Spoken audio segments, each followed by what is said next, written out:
শৈশৱতে আৰম্ভ হৈছিল মোৰ কবিতা আবৃত্তিৰ আখৰা।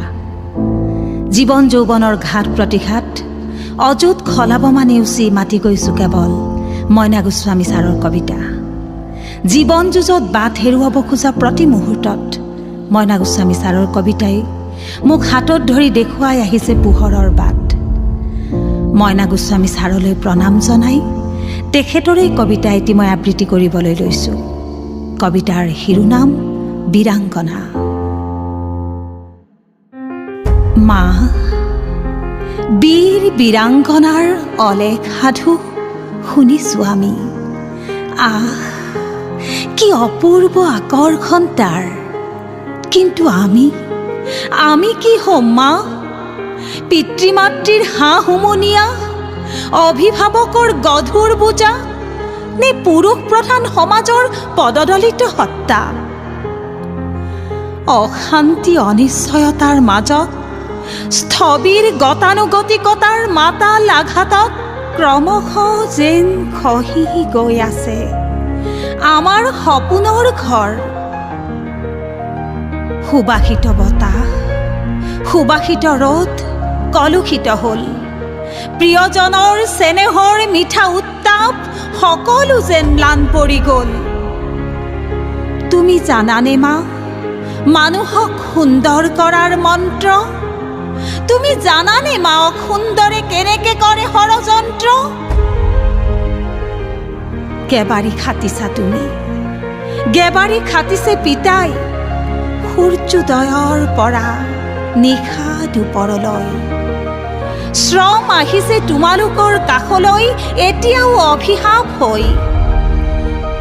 শ্ৰম নাহে যদি মৰ্যাদা হৈ, নহয় যদি জীৱন আনন্দেৰে উদ্বেলিত, কামৰ গতি ক্ষিপ্ৰ নহয় মা?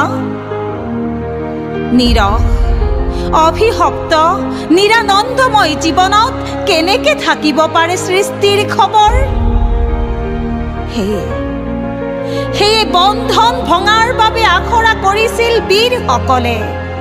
মুকলি হোৱাৰ বাবে শিকলি ছিঙিছিল অনেক বীৰাংগনাই। সেই কাহিনীৰ প্ৰেৰণাই আমাৰ বুকুলৈও উত্তাপ আনে।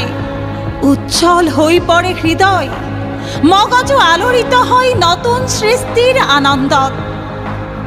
সৃষ্টিৰ সেই নতুন উৎসৱত আমাকো সজাই দিয়া মা। সজাই দিয়া আমাৰ হৃদয়, আমাৰ মন মগজু। আমি কেৱল নাৰী নহওঁ, আমিও হ'ম বীৰাংগনা। নালাগে বিউটি পাৰ্লাৰ, নালাগে ৰঙীন পোছাক, অসৎজনৰ তৃপ্তিৰ বাবে নাসাজো নিজকে। আজি আমাক পিন্ধাই দিয়া জ্ঞানৰ বৰ্ম, অশালীন অশ্লীলতাক ধ্বংস কৰিবলৈ দৃষ্টিত দিয়া জুই। সজাই দিয়া অন্যায়ৰ বিৰুদ্ধে আমাৰ প্ৰতিবাদী কণ্ঠ, শিৰত পিন্ধাই দিয়া সাহসৰ শিৰস্ত্ৰাণ, তুলি দিয়া হাতত সুকুমাৰ কলাৰ অস্ত্ৰ। আমিয়েই আনিম সমাজলৈ সৃজনশীল অংগীকাৰ। লুণ্ঠিত হ'ব খোজা, প্ৰলোভিত হ'ব খোজা সকলক আমি চিঞৰি চিঞৰি কম, খুলি থোৱা অভিশপ্ত জীৱনৰ শৃংখল, ভাঙি দিয়া সমস্ত বন্ধন। আমি পৃথিৱীক নকৈ গঢ়িব খোজা ক্ৰান্তিকালৰ সঞ্জীৱনী সুধা মুক্তিকামী বীৰাংগনা।